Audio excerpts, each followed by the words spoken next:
Around 2010 or 2011, we actually did an electronic audit to see how many untested sexual assault kits that we had in our custody at that time. So the total count for the Las Vegas Metropolitan Police Department Forensic DNA Lab is 6,500 untested sexual assault kits. Often when a case can't be prosecuted, when we can't identify a suspect, when we don't have enough evidence, any number of variables why a case won't be prosecuted, victims often hear, "I don't believe you." And that's got to be the worst, to know that something so horrific happened and they're not believed. To be honest with you, a sexual assault, I think, is the most intrusive, most violent thing that can happen to a human being. So I felt that being a sexual assault detective, I could really go out and serve the community.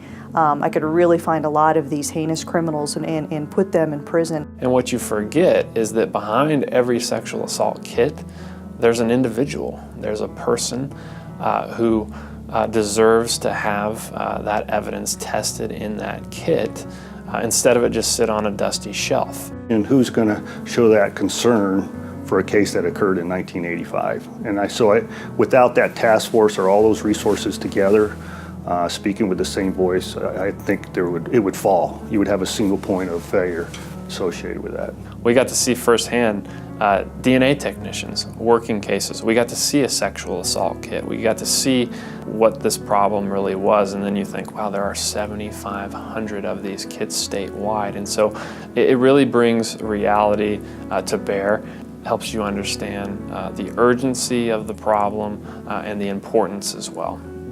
August or September of 2014, I received information regarding a National Institutes of Justice FBI partnership associated with testing sexual assault kits in an effort to create national protocols on how best to handle the testing of the kits. I think it really became clear that a lot of these kits do have very valuable forensic information. And so a lot of the work that we initially have been doing has to do with utilizing backlog reduction grant funds to send some of those sex assault kits out for DNA testing, as well as augment the forensic lab operations in DNA with instrumentation, resources, validation resources, the ability to bring on new instrumentation and new chemistry.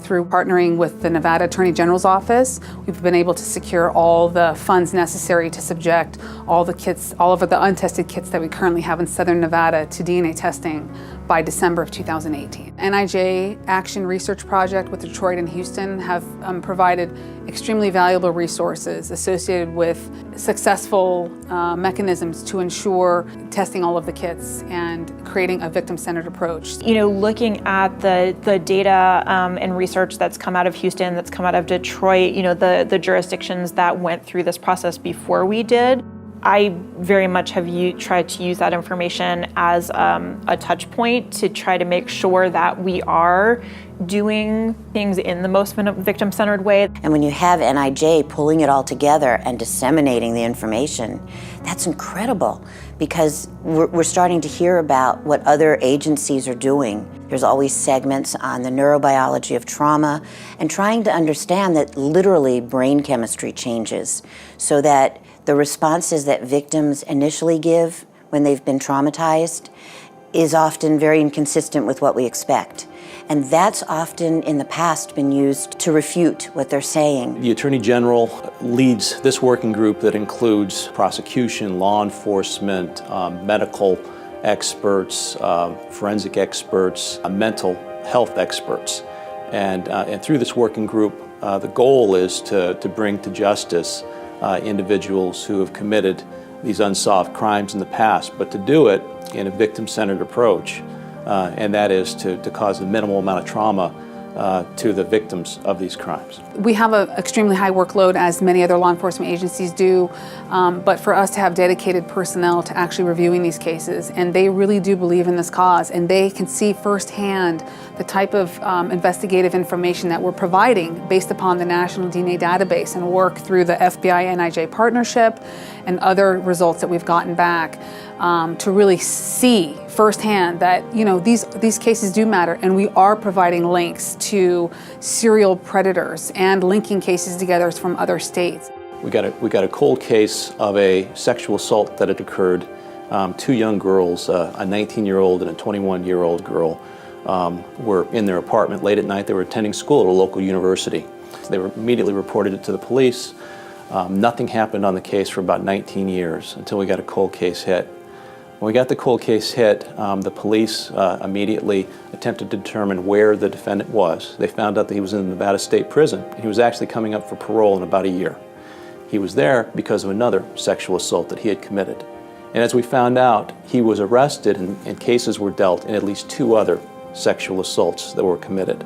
As a result of that, he was prosecuted and he's currently serving a cumulative 20-year to life sentence beyond the sentence that he was already serving. And that's because of this cold case initiative as well as the hard work of the police. DNA backlog reduction grants have really helped with the efficiency, the overall efficiency of our DNA program, as well as ensuring that we're outfitted with to increase our capacity. It's taken a long time to gain attention, but there is a lot of positive momentum on this issue. It's my goal that, in a couple of years, once we've really come a long way with this process, that if we have a victim of sexual assault, they'll have a very different experience at that time. Well, if I could say anything to the past victims is please don't give up.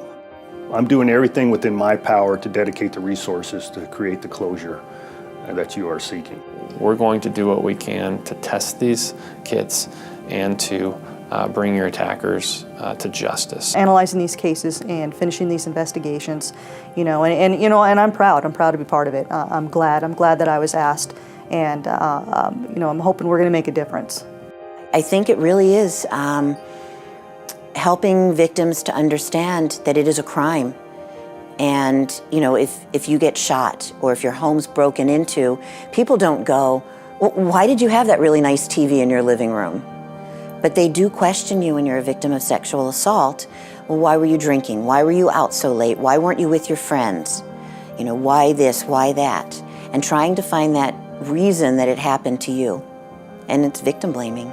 Many of these people were ashamed, and they don't have to be ashamed or afraid anymore. To those who would prey on our vulnerable in our community, that the crimes that you committed matter as well, and that we will not rest until you're brought to justice.